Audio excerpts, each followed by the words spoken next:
ఒకరోజు బుద్ధుడు చెట్టు కింద ధ్యానం చేస్తూ ఉంటారు. ధ్యానం ముగిసిన తర్వాత కొంత దాహం వేస్తూ ఉంటాయి. వెంటనే దగ్గరలో ఉన్న తన శిష్యుని పిలిచి, బాబు, చెరువులో నుంచి కొంత నీళ్లు తెచ్చి ఇవ్వు అని చెప్తారు. శిష్యుడు ఒక చిన్న పాత్ర తీసుకొని చెరువు దగ్గరికి వెళ్తాడు. అయితే ఆ సమయంలో కొన్ని జంతువులు చెరువు దాటుతూ వెళ్తూ ఉంటాయి.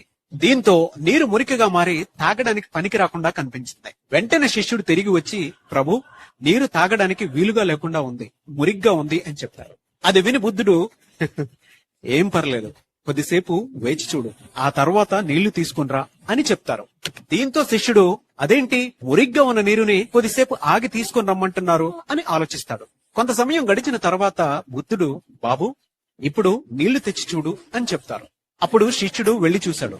ఈసారి నీళ్లు స్వచ్ఛంగా అద్దంలా కనిపించింది. శిష్యుడు ఆశ్చర్యంతో, ప్రభు, ఏం మాయ చేశారు అని అడుగుతాడు.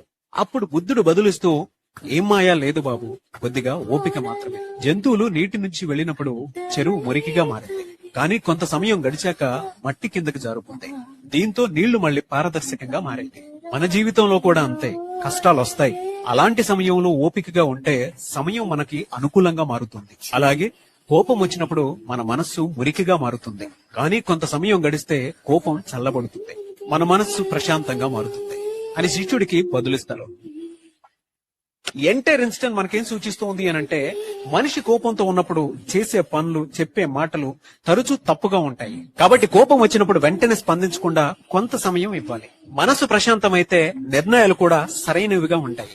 అదే విధంగా కష్టం శాశ్వతమైనది కాదు అన్న విషయాన్ని గ్రహించాలి. కొన్ని ప్రశ్నలను కాలానికే వదిలేస్తే ఖచ్చితంగా సమాధానాలు